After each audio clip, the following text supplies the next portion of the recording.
நாம இன்னைக்கு கொஞ்சம் ஆழமா அலச போறோம். ம், இதுல ஒரு பெரிய மர்மமே இருக்கு. ஜப்பான்ல ஒக்கினாவான்னு ஒரு தீவு. அங்க இருக்கிற மக்கள் உலகத்திலே அதிக நாள் வாழ்றாங்களாம். ஆமா, அதுதான் இதுல சுவாரஸ்யமான விஷயமே. இதுக்கு என்ன காரணம்? சாப்பாடா இல்ல அவங்க வாழற இடமா? உங்க குறிப்புகள் சொல்றது என்னன்னா, ரகசியம் அதையும் தாண்டி ரொம்ப ஆழமானது. இக்கிகை அப்படிங்கிற ஒரே ஒரு வார்த்தைக்குள்ள அது ஒளிஞ்சிருக்கு. கரெக்ட். இது ஏதோ டயட் பிளானோ இல்ல உடற்பயிற்சி பத்தியோ மட்டும் கிடையாது. இது நம்ம வாழ்க்கையோட அர்த்தத்தை பத்தினது. வாழ்க்கையோட அர்த்தமா? ஆமா, நம்ம வாழ்க்கையோட நோக்கம் என்னன்னு கண்டுபிடிக்கிறதுக்கும் நாம எவ்ளோ நாள் ஆரோக்கியமா வாழ்றோங்கிறதுக்கும் ஒரு பெரிய சம்பந்தம் இருக்குன்னு இந்த குறிப்புகள் சொல்லுது. அதுதான் நாம இன்னைக்கு பார்க்க போற விஷயம். கேட்கும்போதே ரொம்ப சுவாரஸ்யமா இருக்கு. சரி, அப்ப இந்த இக்கிகாய்னா என்ன? அது எப்படி ஒக்கினாவா மக்களோட வாழ்க்கையோட ஒரு அங்கமா இருக்கு? முதல்ல அந்த வார்த்தையிலேருந்தே ஆரம்பிக்கலாமே. கண்டிப்பா. இக்கிகாய்ங்கிற வார்த்தைக்கு நேரடியான தமிழ் அர்த்தம் சொல்ல முடியாது. ஆனா அதோட உணர்வு சொல்லலாம். எப்போ சுறுசுறுப்பா இருக்கிறதால கிடைக்கிற சந்தோஷம்னு தோராயமா சொல்லலாம். ஓஹோ, இது ஒரு வகையில லோகோதெரபி மாதிரி. லோகோதெரபி அது ஒரு உளவியல் முறைதானே? ஆமா, நம்ம வாழ்க்கையோட நோக்கத்தை கண்டுபிடிச்சு அதன் மூலம் மனநல பிரச்சனைகளை சரி செய்யற ஒரு முறை. ஆனா இக்கிகாய் அதையும் விட ஒரு படி மேல போகுது. ஒரு படி மேல போகுதா? எப்படின்னு கொஞ்சம் விளக்கமா சொல்லுங்களேன். ஜப்பானியர்களோட நம்பிக்கையின்படி நம்ம எல்லாருக்குள்ளயும் ஒரு இக்கிகாய் இருக்கு. அது ஏதோ வெளியேந்து வர்ற விஷயம் இல்ல, நமக்குள்ள ஆழமா புதைஞ்சிருக்கு. அப்போ நாம தான் அதை தேடி கண்டுபிடிக்கணுமா? ஆமா, நாம தான் அத பொறுமையா தேடி கண்டுபிடிக்கணும். ஒரு ஒக்கினாவா பெரியவர் சொன்னதா உங்க குறிப்புகள்ல ஒரு வரி இருக்கு. என்னது அது? காலையில நம்ம ஏன் படுக்கையை விட்டு எழுந்திருக்கணுங்கிறதுக்கான காரணம் தான் நம்ம இக்கிகாய். அந்த ஒரு வரி போதும் அதோட ஆழத்தை புரிஞ்சுக்க. வாவ், காலையில எழுந்திருக்க ஒரு காரணம். நீங்க அனுப்பி வச்ச அந்த வரைபடம் இப்ப எனக்கு நல்லா புரியுது. 4 வட்டங்கள் ஒன்னோட ஒன்னு வெட்டி கொள்ளுது. ஆமா. முதல் வட்டத்துல உங்களுக்கு பிடிச்ச விஷயங்கள், 2வது நீங்க நல்லா செய்யக்கூடிய விஷயங்கள், 3வது இந்த உலகத்துக்கு தேவையான விஷயங்கள், 4வது எந்த விஷயத்துக்காக உங்களுக்கு பணம் கிடைக்கும் என்பது. கரெக்ட். இந்த நாளும் சந்திக்கிற அந்த மையப்புள்ளி தான் இக்கிகாய். ஆனா இது தியரியில கேட்க நல்லா இருக்கு. நிஜ வாழ்க்கையில இந்த 4ஐயும் ஒன்னா சேர்க்கறது கிட்டத்தட்ட அசாத்தியம் மாதிரி தெரியுதே. நீங்க சொல்றது சரிதான். இது ஒரு நாள்ல நடக்கிற விஷயம் இல்ல. இது ஒரு தேடல், ஒரு பயணம் மாதிரி. ஓ, அந்த வார்த்தையோட எழுத்து வடிவமே ரொம்ப ஆழமானது. ஈக்கி, அதாவது ஈக்கி அப்படின்னா வாழ்க்கை, கை கை அப்படின்னா மதிப்புள்ளது. அப்போ வாழ்க்கையை மதிப்புள்ளதாக மாற்றுவது. சரியா சொன்னீங்க. உங்களுக்கு பிடிச்ச விஷயம் உலகத்துக்கு தேவையில்லாம இருக்கலாம், இல்ல அதுக்கு பணம் கிடைக்காம இருக்கலாம். அந்த வட்டங்களுக்கு இடையில பயணம் செஞ்சு அந்த மைய புள்ளிய அடையறது தான் வாழ்க்கையோட சவால். ஒக்கினாவா மக்கள் இதை இயல்பா செய்றாங்க. இங்கதான் விஷயமே இன்னும் சுவாரஸ்யமா மாறுது. நீங்க சொன்ன அந்த ஒக்கினாவா தீவு ஜப்பானோட தெற்கு பகுதியில் இருக்கு. அங்கதான் உலகத்திலே அதிக ஆயுட்காலம் கொண்ட மக்கள் வாழ்றாங்க. ஆமா. அதுலயும் குறிப்பா ஓகிமின்னு ஒரு சின்ன கிராமம். 3000 பேர் தான் அங்க இருக்காங்க. ஆனா அந்த ஊருக்கு பேரே நீண்ட ஆயுளின் கிராமம் தானா? புள்ளி விவரங்கள் என்ன சொல்லுது? புள்ளி விவரங்கள் ஆச்சரியப்பட வைக்குது. உலக சராசரியை விட அங்க 100 வயசை தாண்டினவங்க ரொம்ப ரொம்ப அதிகம். எவ்வளவு அதிகம்? 1,00,000த்துல கிட்டத்தட்ட 24-25 பேர் 100 வயசை கடந்தவங்க. இத பல வருஷமா ஆராய்ச்சியாளர்கள் ஆய்வு செஞ்சிருக்காங்க. அவங்க என்ன சொல்றாங்க? அவங்களோட ஆரோக்கியமான உணவு, கிரீன் டீ, மிதமான தட்ப வெப்பநிலை, எளிமையான வாழ்க்கை முறை, இது எல்லாமே காரணம்தான். ஆனா இது எல்லாத்தையும் விட முக்கியமான அவங்களோட நீண்ட ஆயுளோட மையப்புள்ளியா இருக்கிறது இந்த இக்கிகாய் தத்துவம் தான் உறுதியா சொல்றாங்க. இதுல என்ன ரொம்ப யோசிக்க வச்ச ஒரு விஷயம் உங்க குறிப்புகள்ல இருந்துச்சு. சொல்லுங்க. 2வது உலகப் போர்ல கிட்டத்தட்ட 2 லட்சம் அப்பாவி மக்கள் கொல்லப்பட்ட ஒரு இடம் ஒக்கினாவா. அவ்வளோ பெரிய துயரத்தை சந்திச்ச ஒரு சமூகத்தால எப்படி இவ்ளோ நேர்மறையா நீண்ட ஆயுளோட வாழ முடியுது? இதை நம்பவே முடியலையே.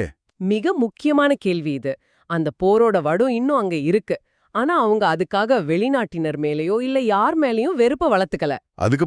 அதுக்கு பதிலா இசரிபா சோடே அப்படிங்கிற ஒரு கொள்கைய கடைபிடிக்கிறாங்க. சரிப்பா, சோடே அதுக்கு என்ன அர்த்தம்? அதோட அர்த்தம், ஒரு தடவை சந்திச்சிட்டாலே அவங்க நம்ம சகோதரர் மாதிரி, முன்ன பின்ன தெரியாதவங்கள கூட அப்படிதான் நடத்தணும்னு சொல்றாங்க. அப்படியா? ஒருவேளை அந்த பெரிய இழப்பு தான் அவங்களுக்கு மனித உறவுகளோட முக்கியத்துவத்தை இவ்வளவு ஆழமா கத்துக் கொடுத்துருக்கும்னு நினைக்கிறேன். அந்த மனப்பான்மை தான் அவங்களோட சமூகத்தை ரொம்ப வலுவா பிணைச்சு வச்சிருக்கு. அப்போ அந்த சகோதரத்துவ மனப்பான்மை தான் அவங்களோட சமூக வாழ்க்கையோட அடித்தளம். இது அவங்களோட அன்றாட வாழ்க்கையில எப்படி வெளிப்படுது? ஆமா, அதுதான் அவங்களோட முதல் ரகசியம். மொவாய் அப்படின்னு ஒரு முறை அங்க இருக்கு. மொவாய். ஆமா, மொவாய். இது என்னன்னா, ஒரே மாதிரி ஆர்வங்கள் இருக்கிற மக்கள் சேர்ந்து உருவாக்குற ஒரு சின்ன குழு.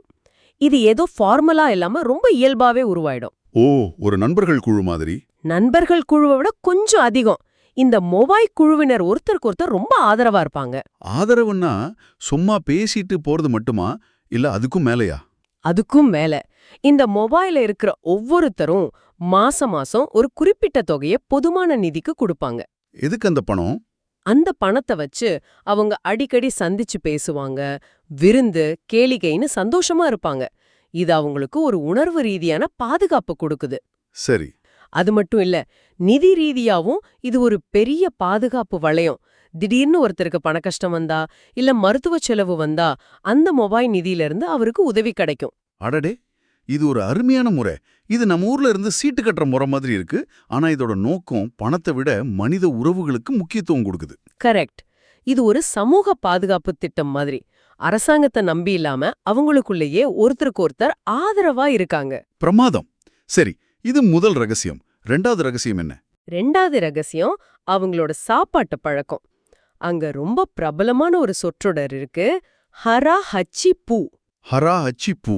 இதோட அர்த்தம் வயிற்று 80% மட்டும் நிரப்பு.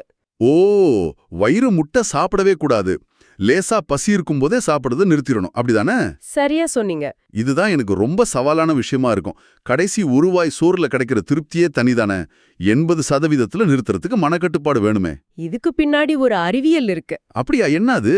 வயிறு நிறைய சாப்பிடும்போது அதை ஜீரணம் செய்ய நம்ம உடம்பு ரொம்ப நேரம் அதிக சக்தியை செலவு பண்ண வேண்டியிருக்கு. இந்த நீண்ட செரிமான பிரக்ரியை தான் நம்ம உடம்புல செல்களின் சிதைவா அதிகப்படுத்துது. செல்களின் சிதைவா? ஆமா, எளிமையா புரியணும்னா, ஒரு இரும்பு பொருள் காத்துல இருந்தா எப்படி துருப்பிடிக்குதோ அதே மாதிரி நம்ம செல்கள் வயசாகிற ஒரு ப்ராசஸ் தான் அது. ஓ, அவங்க சராசரியா ஒரு நாளைக்கு எவ்வளவு கலோரிகள் எடுத்துக்கறாங்க? அவங்க ஒரு நாளைக்கு சராசரியா 1800 இருந்து 1900 கலோரிகள் வரைக்கும் தான் சாப்பிடுறாங்க. இது ரொம்ப குறைவா இருக்கே. ஆமா, அமெரிக்கா போன்ற நாடுகள்ல சாப்பிடுற சராசரியை விட கிட்டத்தட்ட 1000 கலோரிஸ் குறைவு. இதுக்கு இன்னொரு காரணமும் இருக்கு. அவங்க எப்பவும் சின்ன சின்ன தட்டுகள்ல தான் சாப்பிடுவாங்க. அதனால என்ன ஆகும்? 5 சின்ன தட்டுல அலகழகு உணவு பரிமாறும்போது பாக்குறதுக்கு நிறைய சாப்பிட்ட மாதிரி ஒரு மனநிறைவு கிடைக்கும். ஆனா உண்மையில அவங்க சாப்பிட்ட அளவு ரொம்ப குறைவாதான் இருக்கும். இது ஒரு நல்ல உளவியல் தந்திரம். ஆமா. சரி, மூணாவது ரகசியத்துக்கு போலாமா? போலாம். இதுதான் எல்லாத்தையும் விட முக்கியமானதுன்னு உங்க குறிப்புகள்ல இருந்துச்சு. ஆமா, மூணாவது மற்றும் மிக முக்கியமான ரகசியம். அவங்க கிட்ட ஓய்வு பெறுதல், அதாவது ரிட்டையர்மெண்ட்ங்கிற கான்செப்டே கிடையாது. என்னது? ரிட்டையர்மெண்ட்டே கிடையாதா? கிடையாது. ஜப்பானிய மொழியில வேலைய முழுசா விட்டுட்டு சும்மா இருக்கிறதுங்கிற அர்த்தத்துல ஓய்வுங்கிற வார்த்தையே இல்லையா. அப்போ நம்ம எல்லாரும் எதுக்காக இவ்வளவு கஷ்டப்பட்டு வேலை செய்யறோம்? கடைசி காலத்துல நிம்மதியா ஓய்வு எடுக்கத்தானே? இது கொஞ்சம் விசித்திரமா இல்லையா? இல்ல, அங்கதான் விஷயமே இருக்கு.